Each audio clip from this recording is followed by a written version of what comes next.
ఈ భీమ్గల్ గ్రామము. నా పేరు మంజుల. మా అమ్మ పేరు పరస గంగుబాయి, పరస నక్కి గంగారాం మా నాన్నగారు. వాళ్ళు సంపాదించిన ప్రాపర్టీ మాకు భీమ్గల్ ప్రాంతంలో ఉన్న ఫ్లాట్ని పాస్టర్ ఇజ్రాయెల్ కబ్జా చేయడం జరిగింది. దొంగ పేపర్స్ సృష్టించుకొని మళ్ళీ మా అన్నయ్య దగ్గరికి ఆ ఫ్లాట్ నాకు కావాలని మాణిక్యాల శ్రీనివాసుని పంపించడం జరిగింది. ఆ సమయంలో మా అన్నయ్య మా తల్లిదండ్రుల ప్రాపర్టీ నేను ఇవ్వను, మాకే అవసరము, నా కుమారుడు చనిపోతే కూడా మేము అందులోనే సమాధి చేసుకున్నాము అని చెప్పడం జరిగింది. ఆ విధంగా కొన్ని సంవత్సరాల నుంచి మమ్మల్ని టార్చర్ పెట్టడము, మేము అదే చర్చికి వెళ్ళే వాళ్ళము. మా అక్కయ్యని కూడా ఆ ఫ్లాట్ని నాకు మీ అన్నయ్యతో నా పేరు మీద చేయించి నువ్వు కిడ్నీ పేషెంటు, చనిపోయినా నీకు బ్లెస్సింగ్స్ వస్తాయని చెప్పి ఆమెకు కూడా చెప్పడం జరిగింది. అయినప్పటికీ మా తల్లిదండ్రుల ప్రాపర్టీని మేము వదులుకోలేని పరిస్థితులలో మేము ఇవ్వమని చెప్పడం జరిగింది. ఆ తర్వాత అతను మేము ప్రేమతో హెచ్చరించడం జరిగింది. కానీ మనసు మార్చుకోకపోవడం కాగా మళ్ళీ మా మీదనే కేసు పెట్టడం జరిగింది. ఆ కేసు కూడా తనే పెట్టాడు. మేము ఏ పోలీస్ స్టేషన్కి వెళ్ళలేదు, ఆయన గురించి మేము ఎక్కడ చెప్పలేదు.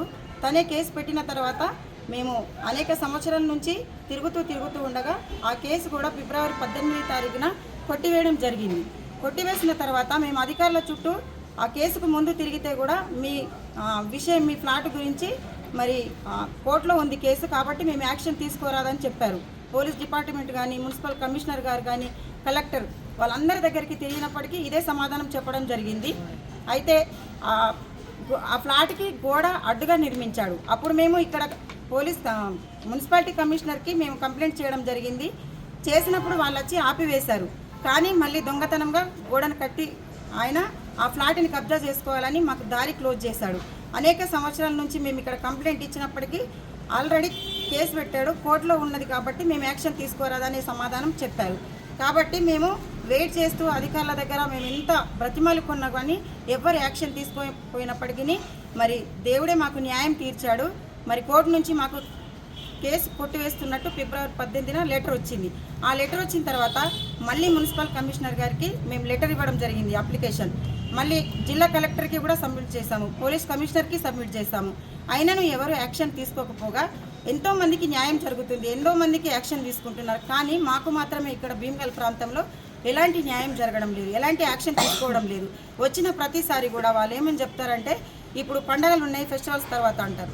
మళ్ళీ కొన్ని రోజులకు వచ్చిన తర్వాత మళ్ళీ ఏమని సమాధానం అంటే మేము బిజీ ఉన్నామని కమిషనర్ గారికి చెప్పడం జరిగింది. మరి ఎన్ని సంవత్సరాలు మేము ఇలా వెయిట్ చేయాలి? విసిగి వేసారిపోయినాము. మేము డిప్యూటీ కలెక్టర్కి కూడా నిన్న లెటర్ ఇవ్వడం జరిగింది. తను కూడా పోలీసు వాళ్ళు కమిషనర్ గారు ఏం చేస్తున్నారని అడిగారు. మీరే మాట్లాడండి సార్, మీరు మాకు న్యాయం చేయండి అని ఆయనకు మేము విన్నవించుకోవడం జరిగింది. అప్పుడు సార్ నేను ఫోన్ చేసి చెప్తానని చెప్పాడు. కానీ ఇంతగా మేము, ఎందుకంటే ఇది మా తల్లిదండ్రుల ప్రాపర్టీ, మళ్ళీ మా అక్క చెల్లెలు ముగ్గురు కూడా నలుగురు అక్క చెల్లెలు అయినప్పటికీ ముగ్గురికి మరి వాళ్ళు విధవరాన్లు అయిపోయారు, భర్తలు చనిపోయారు.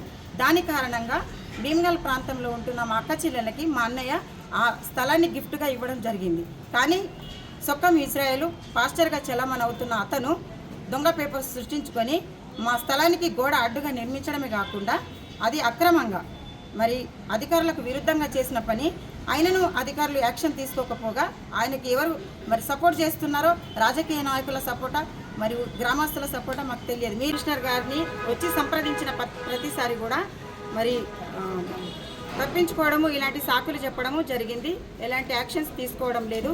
ఇన్నిసార్లు వచ్చినా మరి ఎందుకు ఆయనకి మా మీద దయ కలగడం లేదు చేస్తున్నారు. కాబట్టి ఒక రెండు రోజులు టైం ఇచ్చి మేము నిరాహార దీక్షకు మున్సిపాలిటీ కమిషనర్ ఎదురుగా కూర్చుంటామని మేము తెలియజేస్తున్నాము.